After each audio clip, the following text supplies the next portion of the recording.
전방이 아닌 정치 중심에 서고 싶은 내 남자의 유쾌상쾌 통쾌 정치 토크쇼 정치인싸 함께하는 분들 소개해드립니다. 안녕하세요. 보수파 패널 장성철입니다. 네, 전남 순천의 전하람입니다. 네, 안녕하세요. 김준우 변호사입니다. 네, 안녕하세요. 현근택입니다. 네, 저는 진행을 맡고 있는 아나운서 허이루입니다. 요즘 다시 우리가 뭐 마스크를 벗은 지가 그렇게 오래되지도 않았는데 코로나가 또 늘어나고 있습니다. 예, 겨울이 되면서 독감과 함께 이 독감도 올라갈 수 있다 그래가지고 맞아요. 독감 감염자도 상당히 걱정이 좀 많은데요. 정부가 내일부터 4주 동안을 코로나 백신 집중 접종 기간으로 정했다고 합니다. 이 코로나 재유행에 대응하기 위해서 추가 접종을 권고는 하고 있는데 참여가 많이 낮다 그러더라고요. 맞아요. 그러니까 이제는 뭐 우리가 부스터샷 얘기가 나온 지가 꽤 됐으니까 4차 접종이 되는 건데요. 그렇죠. 지금 1차, 2차 접종률은요. 87%가 좀 넘어요. 네. 근데 지금 3차 접종률은 65%인데 4차 접종률은 오늘까지 따져보니까 14%밖에 안 되더라고요. 그러면 당연히 백신을 국민들께서 효용성을 못 느끼는 거 아닌가? 내가 뭐 맞아도 뭐 이제 감기처럼 낫는 거 아닌가? 뭐 그런 생각도 여러 복잡한 생각을 갖고 계시는 것 같아요. 이미 뭐 감염됐다가 나았기 때문에 이제 맞지 않겠다 이렇게 응답하시는 분들도 상당히 많았다고 하고요. 그렇죠. 사실 뭐 저도 사실 감염됐었기 때문에 네네. 고민하고 있었는데 사실 지금 감기가 저는 네네. 한 10일째 돼서 어. 독감이고 뭐 코로나고 지금 백신 맞을 때가 아니어가지고 음. 못 맞고 있는데 기사를 보니까 이거 맞아야 되는구나. 근데 감기가 먼저 나야 돼서 저는 이미 독감이 걸린 것 같습니다. 옆에 앉아 있으니까 갑자기 맞아야 되는 생각이 드는데. 근데 저도 안 맞았거든요. 네네. 근데 이제 맞아야 되나? 이런 고민이 들긴 하죠. 왜냐면 지금 이제 뭐 앞으로 이제 외국이나 왔다 갔다 할 일 있으면 이런 걸 아마 맞아요. 해야 될 것 같은데 맞긴 맞아야 되는데 또 이게 또 이게 분위기인 것 같아요. 그러니까 결국은 사람들이 이게 어쨌든 위협감이라든지 우리 3차까지는 그냥 다 맞으라고 하니까 쫙 맞았잖아요. 네네네. 그런데 이게 맞아서 안 걸린 건지 아니 걸렸는데 넘어간 건지 잘 모르는 상황이니까 저도 감기 심하게 몇 번 걸린 적이 있는데 테스트 했을 때는 안 나왔는데 감기는 네네. 심하게 걸리고 이런 사람들이 많이 있을 것 같아요. 그래서 맞긴 맞아야 되는데 뭘 맞을지 언제 맞을지 고민이 좀 됩니다. 사실. 사실 뭐 이제 실제로 여론조사를 보면은 뭐 이런 얘기들이 있었다고 하죠. 뭐 백신 맞아도 감염이 되더라. 뭐 그게 일단 조금 불신의 영향인 것 같고 그리고 또 접종 이상 반응도 어쨌든 좀 우려가 된다. 네. 뭐 주변에서 그런 이야기가 들리거나 실제로 조금 피해를 입으신 분들이 있는 경우도 있다 보니까 더더욱 그런 상황인데 사실 뭐 쉽지는 않은 상황입니다만은 우리가 한동안 이제 너무 익숙해져가지고 이 코로나19 사태에 대해서 좀 무감각해진 게 아닌가 싶기는 한데 그 부분에 있어서도 조금 더 관심을 좀 가지셨으면 좋겠다 해서 오늘 마중물 토크를 준비를 해봤습니다. 자, 그럼 광고 다녀와서 본격적으로 또 한 주간의 정치 이슈 이야기 나누겠습니다. 네, 정치인싸 함께하고 계십니다.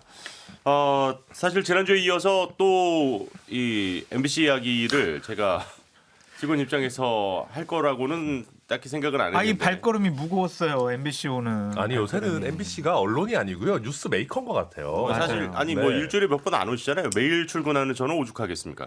근데 예. 딴 방송국 가도 항상 아이템에 MBC예요. 네네. 일주일 내내 그래서 MBC 얘기하고 왔어요. 그러니까요. 사실 뭐 YTN을 포함해서 거의 전 언론사에서 MBC 이름이 이렇게까지 나온 적이 있었나 싶긴 한데. 일단 뭐 얘기를 시작하죠. 예. 금요일 그 출근길 문답에서 대통령이 직접 답변을 내놓았습니다. 저 전용기 탑승 배제와 관련한 답변을 내놓았는데 헌법 수호 책임 일환의 부득이한 조치였다. 그리고 또 이 지난주, 그러니까 이번 주 한 주 동안 가장 많이 나왔던 얘기 중에 하나가 전용기에서 이제 이동을 할 때 특정 회사, 뭐 CBS하고 채널A였죠. 기자 2명만 앞쪽에 있는 대통령 공간으로 불러서 대화를 나눴다는 거 아니겠습니까? 그래서 이게 과연 합당한 것인가? 나머지 기자단들의 뭐 반응도 있었고 했는데 개인적인 일이다. 뭐 이렇게 얘기를 했습니다. 그리고 이제 대통령은 MBC 보도가 악의적이라고 표현을 했는데 이 MBC 기자가 들어가는 대통령을 향해서 왜 악의적이냐 이렇게 묻자 이계정 홍보기획비서관과 MBC 기자 간에 설전이 벌어지기도 했었습니다. 그거는 조금 이따가 뒤로 가서 이야기를 좀 해보도록 하고요. 일단 따로 면담한 것과 또 이 MBC 배제 전용기 배제와 관련한 대통령의 직접 입장을 들으신 네 분의 의견도 궁금합니다. 지금 말씀드리면 사실은 뭐 굉장히 강한 어조의 본인의 감정을 많이 드러냈죠. 그러니까 네. 가짜 뉴스로 이간질하려는 악의적 행태. 대통령에서 입에서 나올 수 있는 얘기가 뭐 싶은데 저는 뒤에 얘기 사법부가 사실과 다른 증거로 조작해서 판결하면 그 부분이 딱 꽂혔어요. 왜 그러냐면 네. 언론이나 사법부나 중요한 건 팩트거든요. 네. 팩트잖아요. 팩트를 팩트. 확인해야 되는 거죠. 그렇죠. 그러면은 예를 들어서 뭐 방송에 나갔고 MC만 방송한 게 아니라 다 그렇게 나갔단 말이죠. 땡땡 그다음에 바이든 나갔는데 그게 아니다. 뭐라고 했다라는 건 말한 사람이 확인을 해줘야 돼요. 네. 나는 이런 말을 했는데 잘못 보도됐다. 그 이런 말을 하는 근거는 이거다. 우리 예. 예를 들어서 전문가 분석이라든지 그게 증거조사를 하는 거잖아요. 결국 우리 증거조사나 언론이나 비슷한 건데 결국은 사법 판단이나 팩트를 확인하고 그렇기 때문에 이게 가짜뉴스다. 그렇기 때문에 이게 악의적이다. 그렇기 때문에 이게 뭐 잘못 보도됐다. 이렇게 나와야 되는데 이 팩트에 대한 게 없어요. 뭐라고 했는지에 대해. 뭐라고 했는지 어쨌든 보도는 했고 많은 언론이 보도했는데 그럼 나는 뭐라고 했다. 그래서 이게 가짜뉴스고 이게 악의적으로 나와야 되는데 그게 안 돼 있어요. 그런데 사법부가 사실과 다른 증거로 조작했다라는 얘기잖아요. 예. 이 얘기 하는 얘기는 MBC가 사실과 다르게 보도했다는 건데 그럼 뭐가 사실과 다른 것이냐. 그 얘기를 해야 되는 거예요. 기자가 묻는 질문도 그거잖아요. 네네. 기본이거든요. 근데 그거에 대한 건 안 하거잖아요. 근데 사실과 다르다고 말을 하는데 뭐가 사실인지는 말 안 해요. 말이 안 되는 얘기죠, 기본적으로. 천변은 어떻게 보셨어요? 네, 저도 MBC 배제한 거 당연히 안 좋게 보는데요. 근데 이제 그 현 변호사님 말씀하신 거에 대해서 MBC가 악의적인 10가지 이유가 뭔지를 서면 브리핑을 했습니다. 대통령실에서 이재명 냈죠 대변인이. 자료를. 그래서 이제 대충 그런 거죠. 뭐 대통령이 하지도 않은 미국이라는 말을 괄호에 넣었다. 그래서 미국 의회 뭐 이런 식으로 했다. 뭐 그런 거고. 욕설을 기정사실화해서 백악관에 그 F 워드 뭐 이렇게 보냈다. 한미 관계가 끈끈하다라는 답시를 받았는데 보도 안 했다. 김건희 여사 대역을 쓰고 표시 안 했다. 이런 게 악의적인 사례다라고 쭉 나열을 했는데요. 그러니까 뭐 대통령실 입장에서는 뭐 여러 가지로 서운할 수는 있을 것 같습니다. 뭐 특히 대역이라든지 뭐 이런 부분들. 근데 지금 저는 이게 굉장히 좀 잘못된 방향으로 가고 있는 게 결국 정무적으로 되게 안 좋거든요.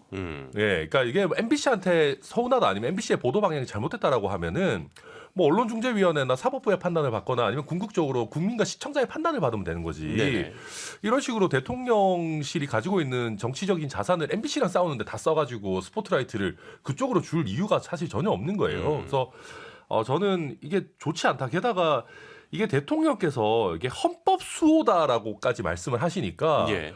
저도 원래는 굉장히 자신 있게 MBC 전용기 배제는 잘못됐다라고 얘기하고 있었는데 대통령께서 헌법 수호까지 말씀하셨는데 내가 이래도 되나? 그러니까 여당 구성원들이 전부 다 굉장히 지금 톤이 네네. 좀 되게 어려워지고 있어요. 이게 헌법 나오면 이거는 장난 아닌 일이거든요. 그렇죠. 그래서 저도 지금 좀 아무튼 매우 몸조심하고 조심스럽습니다. 지금. 예. 장 소장님은요? 뭐가 헌법 수호인지 솔직히 잘 모르겠어요. 그리고 뭐 2명의 기자를 만난 거가 개인적인 일이라고 말씀하신 것도 솔직히 이해를 못 하겠고 그래서 대통령의 언론에 대한 인식과 생각과 판단이 상당히 우려스러울 정도다라고 말씀드리고 싶습니다. 네. MBC에 대해서 제가 봐도 지난 대선 과정 중이라든지 아니면 대통령 되고 나서 윤석열 대통령과 국민의힘과 김건희 여사에 대해서 국민의힘이나 대통령실에서 상당히 서운해하고 비판할 만한 그런 보도가 있었던 거는 저도 인정을 해요. 맞습니다. 역시 보수 우파 패널. 그럼요. 네. 아니 근데 MBC는 장성철 교수님 이렇게 많이 써요? 그게 문제구나. 그게. 제가 윤석열 그게 문제인 거 아니야, 대통령과 국민의힘을 비판을 많이 하니까 그럼에도 불구하고 이런 식의 모습을 나타내는 것은 감정의 표현, 배설 그런 것이 아니냐라는 좀 생각이 들어서 방금 전에 천하람 변호사님 말씀하신 거에 저는 동감을 표한다라는 생각이고 결국에는 대선 과정 이후부터 쭉 생긴 감정이 분노로 나타나는 것 같다라는 좀 생각이 들고 특히 이제 김건희 여사에 대해서 국민의힘이나 대통령실에서 보기에는 좀 악의적인 보도 예. 그런 것들이 지금 MBC와의 일전을 불사하지 않겠다라는 강한 의지를 계속 다시 물론 이제 당시에 PD 수첩에서 대역을 쓰지, 그러니까 대역이라는 표기를 하지 않은 거에 대해서는 이제 MBC 사과를 입장에서는 했죠. 공식 사과를 했고요. 네. 예. 그리고 이제 대선 근데 이제- 과정 중에 네. 스트레이트에서 이제 김건희 여사와 또 서울의 소리 기자와 관련된 그 녹취록을 뭐 보도한 것에 대해서도 상당히 좀 격앙스럽게 생각을 하더라고요. 왜 김혜경 여사와 관련된 거는 왜 특집으로 안 하고 왜 우리만? 뭐 그런 생각과 판단은 당연히 할 수가 있죠. 그렇더라도 이런 식의 그래요. 방식은 좀 옳지 않다라고 말씀드립니다. 그러니까 사실 저는 이제 뭐 타격감 있게 얘기하는 걸 잘 못하고 예, 예. 정부에 대해서 큰 기대도 없었기 때문에 큰 실망도 안 하는 쪽이었는데 이번에는 정말 실망스럽고 어제도 이제 그 도어 스태핑한 걸 보면서 맥이 탁 풀렸는데 맞아. 국가 안보를 얘기를 하시고 막 네네네. 그러시더라고요. 그래서 이거 중국적 자유와 어. 중국적 언론관을 가지신 친중 인사셨나라는 생각까지 들었어요. 솔직히 이게 무슨 국가 안보를 이유로 뭐 언론의 책임과 뭐 언론의 자유가 제한될 수 있다는 것처럼 비껴져서 상당히 좀 위험한 인식을 가지고 계시다라는 생각을 전 되게 많이 했고 예. 불만을 가질 수 있지만 그걸 표현하는 자유가 그렇게 함부로 누리시면 안 된다고 저는 생각하거든요. CBS 기자랑 채널A면 또 원래 또 검찰과 채널A의 특수관계 때문에 아주 말이 많은데 채널A를 꼭 집어서 이렇게 부르면 또 어떡하며 CBS 기자분은 또 뭐 배우자가 검찰에 계시다는 보도가 나왔어요. 그랬죠. 그러면 이제 또 일부 언론 매체는 어떻게 하겠어요? 야, 검찰 출신 친인척이나 배우자를 갖고 있는 기자를 용산 출입 기자로 바꾸자. 데스크는 오히려 이렇게 판단할 수도 있어요. 그래야만 정보가 들어온다. 실제로 그런 그럴 수 기자분들이 있겠네요. 있거든요. 데스크 입장에서는. 네, 데스크 예. 입장에서 지금 특종이 중요하지. 뭐라도 지금 뭐 하나 더 들을 수 있는데. 그러니까요. 그래서 이 여러 가지 잘못된 시그널을 줄 수 있거든요. 약간 좀 선거 캠프 내지는 검사 시절에 언론을 대하던 태도 정도의 수준에 머물러 계신 건 아닌지 상당히 우려스럽고 이거 진짜 이게 윤석열의 자유인가? 저는 이건 정말 이해 못할 일이라고 생각하고 그래서 뭐 언론 노조나 이런 데가 되게 바빠질 것 같다라는 생각도 지금 많이 뭐 들었습니다. 서로 손을 들면서 자기에게 기회를 달라고 얘기를 하시는데 드릴게요. 근데 사실 이 논쟁에 첫 번째 그 나왔던 문제는 뭐냐면 제가 볼 때는 그거였거든요. 대통령 전용기가 사적 공간이냐 공적인 공간이냐. 이거에 대한 이야기를 지난주에 우리가 한번 했었는데 공적 공간이라면 두 명의 기자를 따로 부르는 게 맞느냐라는 이제 정당성에 대한 문제가 또 하나 나올 수가 있는 부분이거든요. 근데 저는 그거는 조금 견해를 달리 하는데요. 네네네. 공적인 공간이라 하더라도 일부 언론과 뭐 면담이나 독점 인터뷰도 할 수 있다고 생각합니다. 근데 독점 인터뷰가 아니라면서요. 네, 아니었죠. 그러니까 실제 외국 정상들도 뭐 전용기 이용하면서 뭐 몇몇 언론만 따로 불러서 인터뷰하거나 이런 일들이 있습니다. 네네네. 근데 지금 이게 굉장히 안 좋게 보여지는 이유는 MBC를 배제를 했고 그럼 MBC를 배제하는 이상 전용기를 취재 공간으로 쓰면 안 됩니다. 왜냐하면 편의 제공이라고 아주 축소를 했기 때문에 그러다 보니까 이제 몇몇 언론인과 개별적인 면담을 해도 아니 그냥 뭐 사적인 대화였다 취재가 아니었다라고 네. 이렇게 이제 그런 형태로 가는 거거든요. 그러니까 저는 우리 언론이 어찌 보면 모든 언론에게 너무 평등한 액세스를 다 줘야 된다라는 건 약간 허구에 가깝다고 생각합니다. 왜냐하면 취재 당한 입장에서도 독점 인터뷰 이런 거 할 뭐 수 그럴 있죠. 수는 있죠. 예. 네. 근데 지금 이번에 이런 어떻게 보면 뭐 전용기에서 몇몇 언론과 독점해서 인터뷰도 할 수 있는 건데 이런 식으로 지금 굉장히 안 좋은 형태의 인식을 국민들께 드린단 말이에요. 언론인께도. 그러다 보니까 저는 지금 우리 대통령께서 전용기의 활용 방식을 스스로 굉장히 줄이고 계신 거 아닌가. 네, 그래서 좀 아쉽게 생각하고 있습니다. 저는 천하람 변호사의 견해와 좀 달리 네. 다른 얘기를 하고 싶은데 공적 공간에서는요 공적 의식을 갖고 행동을 해야 한다라고 말씀을 드리고 싶어요. 특히 대통령과 단독으로 만날 수 있다라는 것은 기자로서는 어마어마한 일이거든요. 그러한 특혜성 면담을 두 명한테만 기내에서 줬다는 것 자체는 비판받아 마땅하다라고 말씀드릴 수밖에 없고 나중에 해명하신 것도 상당히 부적절해요. 뭐 개인적으로 우리가 뭐 알아가지고 개인적인 일을 얘기한 거다. 사적인 만남, 사적인 대화 이렇게 표현하신 것 자체가 상당히 부적절하고 잘못됐다라고 볼 수밖에 없고요. MBC 보도가 악의적이다라고 이제 대통령이나 대통령실 참모들이 얘기를 했는데 대통령께서 그렇게 생각하시더라도 참모들이 그러한 생각을 우리도 그렇게 생각해라고 하면서 항변하고 주장하고 강요하는 것도 옳지 못하다는 생각이 듭니다.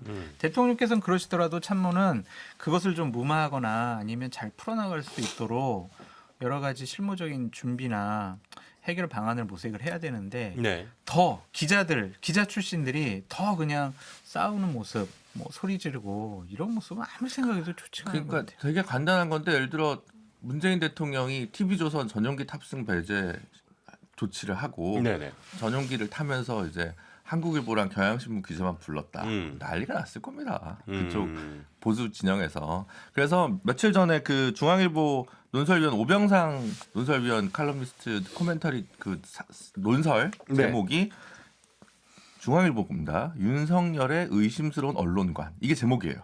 제가 문장을 딴 게 아니라 제목이에요. 네. 이것만 봐도 이거는 사실은 보수 진보의 문제가 아니라 언론의 자유와 관련된 중요한 의제라고 저는 생각합니다. 사실 이제 그 출근길 문답, 뭐 도어스태핑이라고 뭐 주로 쓰죠. 예. 근데 이제 그 악의적이라고 얘기를 하고 이제 MBC 기자가 들어가는 대통령을 향해서 얘기를 하자 왜 들어가는데 뒤에다 대고 얘기를 하냐, 뭐 질문을 하냐, 뭐 이제 이러면서 이제 시작이 됐었단 말이죠. 그런데 그 질문에 이제 문답인데 첫 질문 다음에 따라 나오는 꼬리 질문에는 대답을 안 하시잖아요, 대부분. 그냥 가시더라고요. 그렇죠. 아니, 본인이 하고 싶은 말만 한 거죠. 지금 그러니까 어찌 보면 가짜뉴스, 악의적, 뭐 이간질 이런 굉장히 어찌 보면 대통령에게 쓸 수 있는 말인가 싶은 얘기. 상당히 좀 원색적인 표현이긴 그렇죠. 합니다. 본인의 감정을 원색도 드러나는 얘기를 했는데 그럼 당연히 그 MBC 기자 입장에서는 아니 이런 얘기 들으면 당연히 뭐가 악의적이냐, 뭐가 가짜냐 하고 물어볼 수밖에 없는 거죠. 그 다음에 논의 과정도 보면 사실은 뭐 언쟁은 저는 뭐 좋지는 않다고 보는데 어쨌든 그 다음에 이재명 부대변인이 얘기한 걸 보면 제가 아까 말씀드린 것처럼 뭐가 가짜 뉴스인지에 대한 얘기를 해야 돼요. 뭐가 팩트인지. 그게 기본적으로 언론이나 뭐 이제 법률 다루는 사람들은 기본이거든요. 그럼 우리 대통령 뭐라고 했다. MBC 뭐라고 보도했다. 그래서 이게 가짜다. 근데 그냥 가짜다, 허위다, 악의적이라 말만 하는데 그 팩트는 없어요. 계속 이게 반복되는 만약에 거죠. 악의적이다라고만 쓰면 의견의 진술인데 네네. 이게 아니라 저거다라고 쓰면 네. MBC에서 오히려 허위 사실에 의한 명예훼손으로 청와대 공무원들한테 걸 수가 있거든요. 제가 볼 땐 그 판단이 있는 것 같아요. 그러니까 악의적이란 말까지만 하면 명예훼손죄는 안 됩니다. 모욕죄도 안 되고 그런 고민이 있는 게 아닐까. 아마 저는 이제 그렇게 좀 건너뛰어서 생각해봤습니다. 아니 근데 이제 비단 꼭 이 논란뿐만이 아니라 지금 계속 나오고 있는 게요. 이 김상훈 국민의힘 비대위원이죠. 비대위원이 MBC 광고 제품 불매운동에 동참하고 있는 분의 말이라면서 전원 형식을 띠긴 했는데 삼성 같은 기업들이 MBC에 광고를 제공하는 걸 중단해야 한다는 말에 귀 기울여야 한다.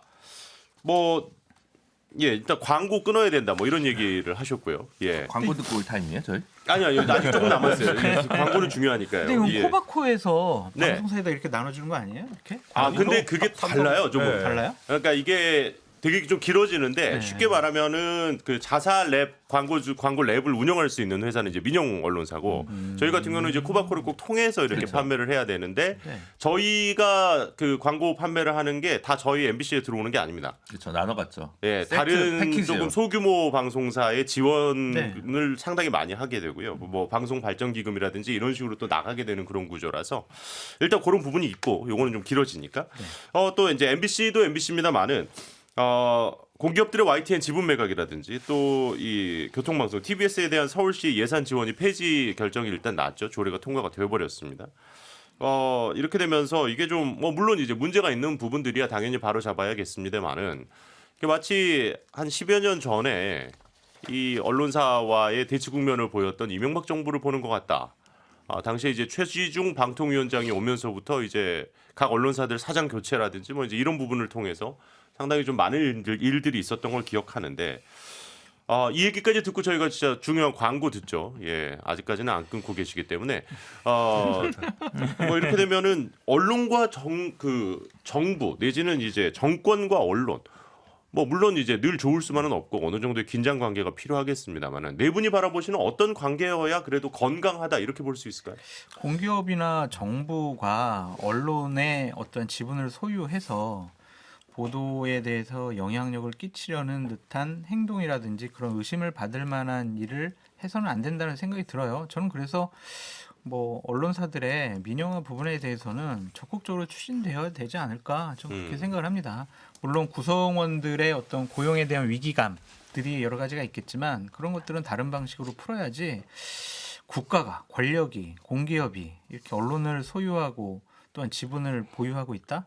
이것은 아닌 것 같아요. 아무리 생각해도. 근데 이제 민영화가 되면은 또 사주의 입김이 들어갈 수 있고 특히 건설 회사라든지 이런 쪽에서 지금 언론사 소유를 상당히 그렇죠. 많이 하는 그렇죠. 이유가 일정 부분 이제 그런 사주의 영향을 충분히 받을 수 있지 그런데 않습니까? 그것은 내부적인 자기 정화 기능으로 충분히 극복될 수가 있는 부분이라고 좀 생각이 들고 그래요? 예를 들면 SBS라든지 아니면 한국일보라든지 서울신문이라든지 그 언론사를 소유하고 있는 기업체들에게 유리한 뭐 보도만 하거나 아니면 사주를 위해서 일하거나 그런 모습은 많이 없어졌잖아요. 그래서 이 부분은 권력으로부터 좀 거리두기하고 멀리하는 것이 좀 맞지 않나라는 생각이 듭니다. 저는 조금 달리 보는데, 그러니까 YTN 민영화도 보면 벌써 특정 언론사가 거론되고 있잖아요. 다 예. 돌고 있고 윤석열 대통령과도 특수관계다는 얘기가 있어서 한마디로 얘기하면 민영화 말씀처럼 뭐 공공기관이 갖고 있는 건 안 좋은 것 같은데 저도 사실은 근데 YTN의 특성이 어느 정도 준공영 방송처럼 돼 있습니다. 보도 네. 채널로. 그런데 만약에 특정 언론사를 미리 내정해 놓고 그렇게 한다 그러면 누가 봐도 이거는 약간 특혜성으로 볼 수밖에 없는 거거든요. 추측입니다. 그다음에 MBC 세무조사도 얘기 안 할 수가 없어요. 네네. 왜냐하면 하필이면 이 시기에 또 문제 삼은 것도 예전에 다 들어보면 이미 뭐 국세청이라든지 다 조회를 했던 건데 이제 와서 세무조사를 하는 것도 그렇고. 요 얘기 네. 그러면은 저희가 아주 중요한 광고 아직 안 끊긴 광고 듣고 와서 이야기 조금만 더 해보고 다음 주제로 넘어가도록 하겠습니다. 네, 정칠사입니다. 뭐 광고 주님들 늘 감사드리고요. 예, 중요합니다. 예. 네. 그런데 이제 저희가 그 얘기 했었잖아요. 이제 MBC 세무조사 얘기가 또 나와가지고 이거 짧게 좀 정리하고 가죠. 예, 뭐 제 입으로 얘기하기가 좀 그러니까 뭐 일단 그러니까 이게 저도 네. 봤는데 지금 아시겠지만 뭐 그 옛날 여의도에 있던 4억 매각 과정에서 나온 게 520억 중에 그게 400억이라니까 제일 큰 부분이잖아요. 제일 크죠. 예. 근데 그거를 어떤 식으로 처리하는지는 뭐 아마 그 당시에 뭐 국세청이라든지 아니면 회계기준원에 다 자문을 받아서 했다는 건데 그렇죠. 매각 가액의 차익을 어떻게 계산할 거냐 이 부분인 거잖아요.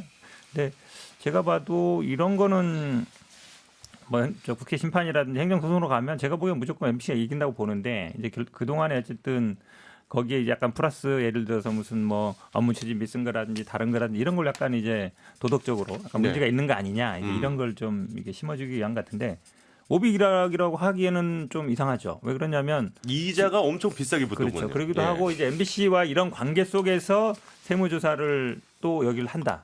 이게 어찌 보면 딱 정치적인 거 아니겠습니까? 그러니까 당연히 오해받을 수밖에 없죠. 아니 뭐 세무조사야 이제 뭐 저희 같은 법인은 당연히 5년에 한 번씩 받아야 되는 거니까 네. 받는 건데 그 전에 4번의 세무조사에서 이제 문제가 없었던 부분이 이제 이번에 나왔다는 게 이제 현재 MBC의 입장이긴 합니다. 네, 뭐 그 부분이야 이제 사실은 뭐 이런 법률적인 쟁송 과정을 통해서 정리가 될 것 같고 이게 뭐 저희가 뭐 MBC를 타겟팅해서 막 한다 이런 거는 이제 다 추측성이니까 뭐 좀 앞으로 진행되는 거 봐야 될 것 같고요. 예.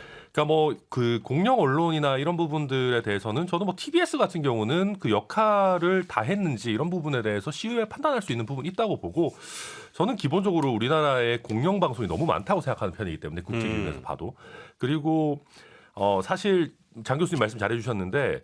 국가나 공공기관이 지분을 가지고 휘두르려고 하는 것보다는 낫다라고 생각합니다. 최소한. 그래요. 그 다음에 이제 다만 제가 이번 주에 좀 아쉬웠던 거는 자꾸 MBC를 저희가 막 열심히 띄워주고 키워주고 있는데 김상훈 삼선 의원이죠. 비대위원인데 네. 광고 삼성 같은 기업들 하면 안 된다 뭐 이런 식의 얘기했잖아요. 예.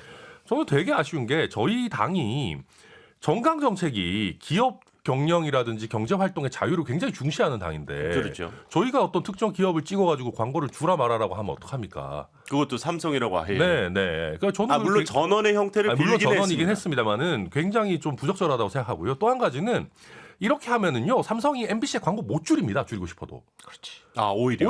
옛날에 그 장 교수님 방송 잘라라 뭐 이런 전화 올 때 못 자르는 것처럼 왜 저를 비교하세요? 이렇게 하면은 오히려 못 잘라요. 예. 저 자르라는 거예요 지금? 아무튼 다만 말씀드리고 싶은 거는 정진석 비대위원장도 여기에 대해서는 이렇게 뭐 확답 안 할 정도로 저희 당의 공식 입장은 아니다 정도로만 제가 말씀드리겠습니다. 저는 이제 한 두 가지만 짚고 싶은데 그 서울신문이 이제 H건설사로 이제 넘어갔는데 그렇죠. 그 이후에 평은 그렇게 순조롭지는 않은 걸로 저는 알고 있어요. 사실 이제 좀 찾아보시면 기자분들이 그것 때문에 이제 이직도 많이 했고 네네. 뭐 이렇게 됐기 때문에 사실은 그거는 서울신문의 실질적 민영화 과정에서 그거는 저는 좀 문재인 정부의 실책이 아니었나라고 좀 그게 평가를 사실 하고. 이제 그 얘기가 있었죠. 프레스센터 건물이 걸려 있는 건이기 때문에 이제 서울신문과 관련한 네. 그런 이슈가 좀 있었습니다만. 그래서 그런 쟁점들이 좀 있었고 그래서 YTN 지금 그것도 좀 언론관에 의심받는 순간에서 만약 필요하더라도 예를 들어 비쟁점 사업이기 때문에 한전에서 이걸 매각해야 된다. 마사오에서 매각해야 된다. 이런 얘기는 할 수 있죠. 만약 거기가 경영이 어렵고 뭐 이런 상황이면. 예. 그렇긴 하지만 요걸 요런 시점에서 정부에서 적극적으로 추진한다는 얘기를 보면 아니 그건 한전이 결정할 거고 마사회가 결정할 건데 묘해요. 그러니까 이제 그런 오비락적인 스탠스는 안 취하시는 게 좀 적절하지 않나라는 생각이 들고 그래서 우려가 좀 된다는 거고요. 두 번째는 TBS 같은 경우도 아니 뭐 예산 지원 폐지할 수 있습니다. 근데 이렇게 되면 국민의힘은 어떤 부메랑이 돌아오냐면 일방적으로 그러면 의회에서 다수결로 밀어붙여서 법안 통과했으니까 네. 다수결이면 되는 거 아니냐. 그럼 국회에서도 똑같은 얘기를 이제 역으로 민주당한테 들을 수 있는 거니까 그 부메랑을 생각해보고 이걸 결의한 거냐 이런 또 물음표가 던져지죠. 네. 저는 근데 사실은 이제 지금 천 변호사 얘기를 꼭 그렇게 보지 않아요. 왜냐하면 기업이라는 건 특히 이제 정부의 눈치를 안 볼 수가 없거든요. 네. 정책이라든지 여러 가지 면 왜냐면 여러 가지 수단이 있습니다. 뭐 공정거래위원회라든지 검찰이라든지 국세청이라든지 뭐 가장 쉬운 게 세무조사죠. 그렇죠. 세무조사뿐만 아니라 이제 대기업 집단 같은 경우는 공정위 조사도 굉장히 민감합니다. 왜냐하면 네. 지배구조와 관련되기 때문에. 그렇죠. 그래서 정부의 눈치를 안 볼 수가 없어요. 근데 집권 여당 국회의원분들이 아니 뭐 특정 기업을 찍어서 특정 언론사에 뭐 광고하는 거는 좀 전원 형태라 그렇지만 그 얘기를 한다는 것 자체는 눈치 보겠죠. 그러면 이게 우리 뭐 70년대, 80년대, 70년대죠. 뭐 동아일보 광고 사태 얘기하잖아요. 백지 광고 굉장히 사태가 50년 있었죠. 전 얘기인데 그때랑 비슷한 것 같은 생각을 많이 드는 거예요. 그러니까 아무리 예전에 뭐 MB 때 그래도 이렇게 얘기하진 않았거든요. 뭐 사장을 교체하거나 이랬지 특정 기업을 얘기해서 특정 언론사의 뭐 광고 같은 거 부적절하다. 이거는 제가 보기에 기본적인 말씀처럼 우리 뭐 자유민주적인 언론의 자유라든지 뭐 방송의 자유라든지 기업의 어떤 경영의 자유라든지 이게 완전히 벗어나는 거거든요. 그래서 저는 이 집권 여당이 너무 나간다. 그래서 좀 지킬 건 지켜라 이렇게 말씀드리고 싶습니다. 김상원 의원 원래 되게 점잖으신 분인데 아무리 전원이라지만 이런 얘기 하셔가지고 저 깜짝 놀랐어요. 네. 좋습니다. 좋습니다. 예, 뭐 일단 이 이야기는 여기까지 하도록 하고요. 뭐 당분간은 MBC 얘기를 자꾸 제 입으로 더 할 수밖에 없는 일이 좀 있을 것 같아서 예, 뭐 오늘은 여기까지 하도록 하겠습니다. 다음 주제로 바로 넘어가죠. 예, 부지런히 가야 될 것 같은데요. 순방을 다녀오셨습니다. 어쨌든 뭐 이 떠나는 길이 가장 시끄러웠던 순방이 이렇게 마무리가 됐는데요. 이 대통령 순방에서 정상회담 관련 이야기보다는 김건희 여사 얘기가 더 많이 나왔던 순방이 아니었나 이런 생각이 듭니다. 물론 장경태 최고위원의 빈곤 포르노 발언으로 촉발된 논쟁도 상당히 시끄러웠고요. 그리고 이제 또 이 만찬 자리에서 이 김건희 여사의 입모양을 봐선 이 섣불리 말씀 못 드리겠네요. 이거는 어떤 이야기인지 제가 네. 그쪽에서 확인을 해주지 않았기 때문에 이게 이제 나가시라는 건지 뭐 뭔지는 잘 모르겠습니다만 어쨌든 손짓을 하는 그 영상이 또 나왔죠. 그러면서 또 김영식 의원의 뭐 국모 발언이라든지 윤상현 의원은 또 외모 이렇게 아름다운 영부인을 본 적이 있느냐 뭐 이제 이런 얘기를 했다가 또 이제 이야기가 됐습니다. 뭐 8장까지 참 이게 시끄러웠습니다. 예. 제 인생의 모토가 아부거든요. 네네. 근데 김영식 의원이나 윤상현 의원 같은 경우에는 아부의 도가 너무 지나친 거 아니냐는 좀 생각이 들고 이번 순방의 전반적인 내용들을 보면 김건희 여사가 당분간은 좀 대외적인 활동, 그러니까 사후 녹화 중계를 하더라도 어떤 공개적인 배우자로서의 활동을 안 했으면 좋겠어요.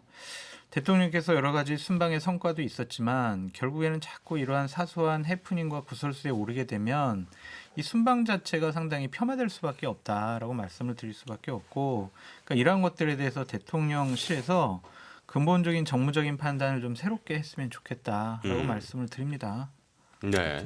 그 사실은 아까 얘기를 다 못 마친 부분이랑 연동된 건데 네네네. 그 한미 정상회담을 하고 나서 그때도 이제 풀 기자 이게 없고 그냥 두 명인가 뭐 기자 따로 불러서 전속 기자로 했다는 거잖아요. 네네네. 김건희 여사도 이번에 뭐 캄보디아 가가지고 이 비공개 일정으로 한 다음에 보도자료만 뿌린 거잖아요. 그렇죠. 그러니까 이것도 계속 언론의 자유를 제한하고 본인들이 내보이고 싶은 것들만 좀 생산하려고 하는 이런 것들도 사실 계속 신뢰도를 좀 떨어뜨리는 것 같아요. 그러니까 대통령실 입장에서는 말하자면 이제 최대한 안전하게 가겠다. 뭐 이제 이렇게 해석을 하시는 분들이 많긴 그런데 하더라고요. 그것 때문에 이번에 좀 비슷한 게 이제 캐나다 트리도 총리랑 시진핑 주석 사이의 얘기였잖아요. 우리 네네네. 외교 관계에서 한 얘기를 왜 얘기하냐. 우리는 언론의 자유가 있다는 식으로 트리도 총리가 받아친 거잖아요. 그렇죠. 그러니까 트리도 총리 쪽 이게 저는 입장에 선 거고 아까 처음에도 얘기했지만 윤 대통령은 약간 시진핑적인 언론관을 갖고 있는 거 아니냐. 아이, 무슨 말씀이세요? 왜요? 예, 자유를 강조하시는 분이신데 지금. 아니 왜 반중 친중이 아니라 친중이신 것 같아요. 그래서 아유. 저는 이거 굉장히 위험하다는 생각이 들고 그래서 지금 좀 김건희 여사 아까 말씀하신 대로 그 장성철 교수님 말씀하신 대로 좀 뒤로 한 발짝 물러서시는 게 좋은 것 같습니다. 이게 논쟁이 되거나 논란만 되지 지지율 회복에 도움이 되는 장면은 저는 못 본 것 같아요. 이거는 일단은- 제가 보기엔 친중이냐 네. 이거보다 제가 네. 보기엔 이제 저는 그렇게 해석해요. 이 김건희 언론관을 따라가는 거다. 보여주고 싶으면 보여주고 맞잖아요. 왜냐하면 그 전에 자꾸 저 보면서 얘기 좀 알아주죠. 예. 그냥 왜 말씀하세요. 그러냐면 이번에 특징이 그거잖아요. 그러니까 안에 뭐 가서 모두 발언 녹차도 안 하고 와서 네네. 브리핑도 안 하고 그러니까 한마디로 얘기하면 우리가 보여주고 싶으면 보여준다. 근데 김건희 여사가 그동안 언론을 대하는 태도가 그랬어요. 대부분 비공개 행사하고 그냥 본인이 사진만 공개하는 방식. 윤석열 대통령이 완전히 또 따라가는 거거든요. 네. 근데 이번에 이런 장면들은 다 외국 뭐 대통령 이런 데가 찍힌 거잖아요. 유튜브에. 그렇죠. 근데 보여주고 싶으면 보여준다고 해서 이제 그렇게 인식되겠느냐? 그렇지 않다는 거죠. 그러니까 외교 무대에서 갔으면 좀 사람들도 만나고 그러니까 어쨌든 정상회담 잘한 거는 이제 우리 모르지만 사진이라든지 이걸 보니까 잘한 것 같은데 정작 이렇게 중요한 뭐 사람들 만나고 이런 장에서는 우리 그냥 우두커니 앉아 있는 모습이 과연 뭐 대통령으로서 적절하냐? 당연히 얘기 나올 수밖에 없죠. 아니 근데 그러니까 이제 뭐 대통령의 어떤 그 순간순간의 장면을 가지고 이제 뭐 얘기하는 거는 저는 좀 잘 모르겠습니다. 뭐 저희도 과거에 많이 했죠. 뭐 문재인 대통령이 약간 우두커니 서 계시는 것 같은 네네. 장면이나 뭐 혼밥하는 거 이런 거 가지고 얘기 많이 해서 뭐 할 말 없습니다만은 그래도 전체적인 그 정상회담의 성과 같은 거를 좀 봐야 된다. 그리고 네. 뭐 김건희 여사가 손짓하는 부분도 뭐 와이프로서 뭐 이렇게 예를 들면 뭐 권유 같은 건 할 수 있다고 생각하거든요. 그걸 무슨 뭐 민주당 일각에서 무슨 지시했다 뭐 이런 식으로 하는 거는 저는 좀 과한 워딩이라고 생각하고요. 그 다음에 저는 김건희 여사께서 이렇게 하셨으면 좋지 않았을까 하는 아쉬움이 좀 있었어요. 왜냐하면 워낙 핫하시니까. 그러니까 좋아하는 분이든 안 좋아하는 분이든 워낙 핫하시니까 순방 기간 중에 이런 사진들이 나오고 이러니까 이게 너무 스포트라이트를 많이 가져가요. 대통령의 순방 성과가 빛나야 되는 순간인데. 네네. 그러니까 예를 들면 이런 거죠. 저는 이번에 김건희 여사가 이태원 참사 직후기 때문에 영부인들과의 공식 행사에서 뭐 예를 들면 관광 위주로 가가지고 조금 하하호하는 거는 좀 부담스럽다. 약간 로우키로 우리는 봉사활동 같은 것들을 하겠다. 저는 그 판단을 할 수 있다고 봅니다. 좋다고 보는데 그런 판단을 했을 때 적극적으로 먼저 사진을 이렇게 뿌리거나 하기보다는 예. 그냥 조용히 순방 마치고 돌아오셔가지고 그럼 언론에서 물어볼 거 아닙니까? 그럼 이번 언론에서 여사님은 도대체 뭘 한 겁니까? 왜 이렇게 안 보이시냐? 뭐 그 질문이 당연히 나오죠. 그렇죠, 나오겠죠. 그러면은 그때 사실은 이런 활동을 했었다. 뭐라는 정도로 간다거나 했으면은 대통령의 스포트라이트도 안 뺏기고 예. 이렇게 갔을 텐데 하는 아쉬움이 있고요. 그 다음에는 이제 빈곤 포르노 관련한 논란. 저는 이준석 대표의 얘기는 굉장히 이성적인 측면을 강조한 것 같고 네네. 박지원 국정원장의 얘기는 되게 감성적인 측면을 강조한 것 같아요. 그러니까 두 개를 섞으면 저는 정답이 된다고 생각하거든요. 뭐 소개를 해주세요. 그럴까요? 네네. 그러니까 이준석 대표는 아니 이게 포르노그라피라는 게 자극적인 그런 어떤 부분을 얘기하는 거지. 이걸 우리가 뭐 코리아 푸드폰 뭐 이렇게 한다고 해서 예를 들면 이게 뭐 포르노그라피 말하는 우리 네, 그런 걸 알죠. 얘기한 거 아니지 않냐. 근데 이제 거기에 대해서 박지원 원장 같은 경우는 그래도 이게 어감이나 이런 부분에 있어서 이게 정치인이 할 말이 아니다. 네네네. 그러니까 저는 양쪽에 다 일리가 있다고 보는 게 일단 정치인의 언어라는 거는 말을 했는데 거기에 대한 구구절절한 설명이 많이 필요하면은 좀 실패한 겁니다. 네네네. 그러니까 그 단어 자체가 주는 어감 같은 부분이 있기 때문에 장경태 의원도 좀 신중해서 써야 되고 또 한 가지는 자극적인 행동을 비판하기 위해서 한국에서 그렇게 아주 많이 쓰이진 않는 자극적인 단어를 동원했어요. 뭐 사실 있는 용어, 그 있는 기존에 용어는- 쓰였던 용어긴 그렇죠. 하지만 익숙한 용어는 아니다. 요 정도로 정리할 수 그래서 있겠네요. 그런 면에서는 약간 비판이 가는 것도 맞고 뭐 예를 들면 반대로 저희가 김정숙 여사에 대해서 뭐 어디 봉사활동 하고 오셨는데 빈곤 포르노다 이랬으면은 민주당에서 좋아했을 것 같지는 않거든요. 네네네. 그래서 다만 이준석 대표 얘기처럼 미래를 위해서나 좀 이성적으로 놓고 보면 이 단어에 대해서 좀 고민할 부분이 있다. 저는 막 그렇게 정리하고 그러면 일단 이 논란들 빼고 한번 얘기를 좀 해볼까요? 그러면 순방의 성과에 대해서 어떻게들 보시는지도 좀 궁금한데 사실 순방의 성과를 얘기를 할 거면 아까 이제 김준우 변호사님이 짚어주신 것처럼 뭐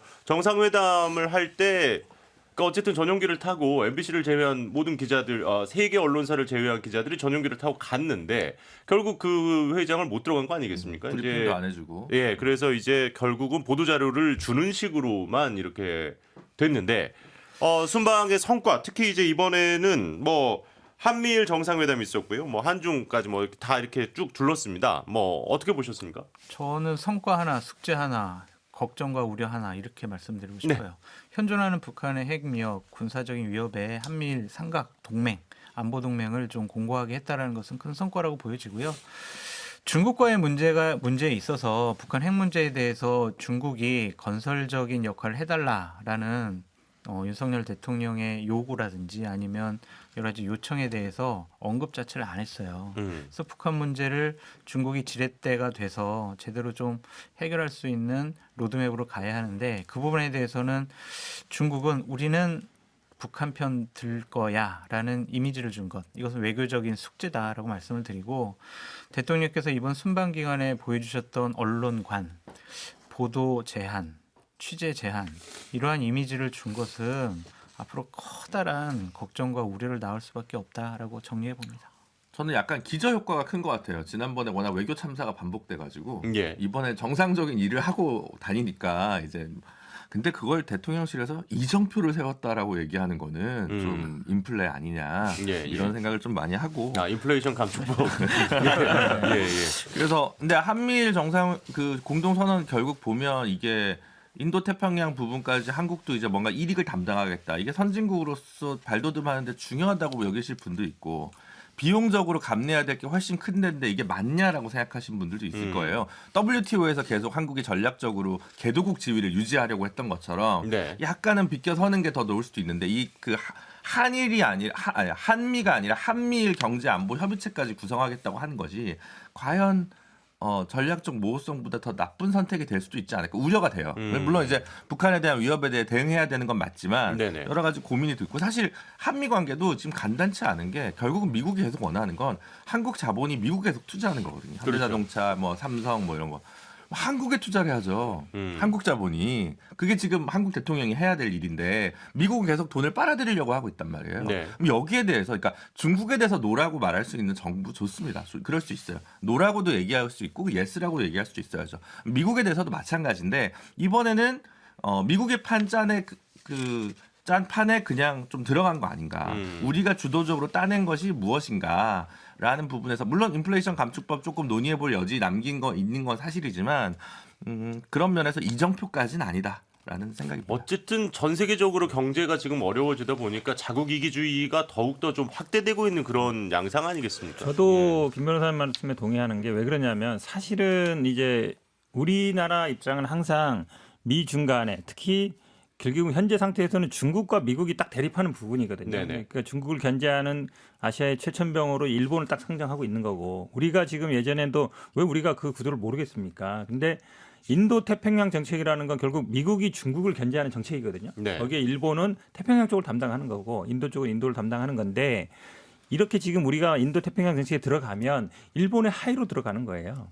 제가 뭐 일본하고 절대 동등할 수 없습니다. 뭐 군사력이든 경제력이든 간에 미국 기본적인 스탠스가 그러니까 주요 무기라든지 전략 무기도 다 일본에 배치하고 있거든요. 네. 그다음에 한반도에 유사시에 파견하는 형태이기 때문에 그럼 우리가 만약에 중국의 일본의 하위로 들어갔을 때 과연 우리가 움직일 여지가 크겠느냐? 항상 우리는 지정학적으로 그 고민이거든요. 그 고민인데 너무 한쪽으로 치우쳤을 때 지금 말씀처럼 중국을 어떻게 하지 못한다는 거. 물론 저도 이번에 한중 간에 뭐 한일 간에 정상회담 한 건 어느 정도 성과라 보지만 과연 이 방향 자체가 옳으냐. 저는 뭐 그런 고민이 좀 있습니다. 저는 오히려 반대로 저희 외교가 요새 좀 너무 모호하게 간다라는 비판도 할 수 있을 것 같거든요. 그러니까 우크라이나 이런 거에 대해 뭐 비판하는 러시아 비판하는 결의에 대해서 우리가 기권하고 이런 부분도 네. 너무 눈치 보기 아닌가 하는 비판 사실 할 수 있고. 근데 이제 인도 태평양 전략 관련해서 우리가 일본 밑으로 간다. 이건 좀 너무 기우인 것 같습니다. 그리고 특히 이번에는 저희가 독자적인 인도 태평양 전략을 발표했거든요. 우리가 이렇게 하겠다. 뭐 해서 뭐 아세안이랑 뭐 이렇게 포용 신뢰 뭐 이렇게 해가지고 뭐 하겠다라는 얘기도 했고. 그리고 이제 뭐 미국의 기업들이 투자 너무 많이 한다. 당연하죠. 근데 그런 부분에 있어서 우리가 우리나라에 투자하게끔 하려면 우리나라가 투자하기 좋은 환경을 만들어 주면서 이렇게 넛지도 좀 하고 그래야 되는데 네. 뭐 법인세 낮추겠다 그러면 막 엄청 반대하고 또 무슨 뭐 금투세 이런 것도 만들어가지고 우리 주식시장 매력 떨어뜨리려고 하고 막 이러는데 어느 기업들이 자꾸 우리나라에 투자하고 싶어 하겠습니까? 왜냐하면 우리는 내수 시장이 미국이나 이런 만큼 매력적이지가 않은데 그런 부분들 그러니까 저희 보수 진영에서 하는 게 기본적으로 그 기업들이 투자 많이 해가지고 일자리 많이 늘리자라는 그런 개념인 거고 그다음에 이번 순방에 대해서 평가하자면은 저는 나름대로 좋은 시작이었던 것 같아요. 지금이 외교하기 좋은 계절이거든요. 예. 그러니까 사실 미국도 중간 선거가 끝나서 바이든이 입이 이제 귀에 걸렸지 않습니까? 그렇죠. 그러니까 이제 또 갑자기 뭐 IRA에 대해서 언급도 해주고 시진핑도 사실 본인의 거치 문제가 어느 정도 정리가 됐기 때문에 이번에 정상회담도 저희가 리커창 정도로 한 게 아니고 이제 또 본인이랑도 하고 뭐 이런 부분들이 있는 거라서 앞으로 더 발전해 나갈 수 있을 만한 좋은 뭐 시작을 했다. 그런 면에서 뭐 이정표 이런 표현 쓴 거 그러니까 아닌가 인도 이해합니다. 태평양 전략이 처음 미국의 전략이 되는데 이게 당초는 일본에서 나온 거예요.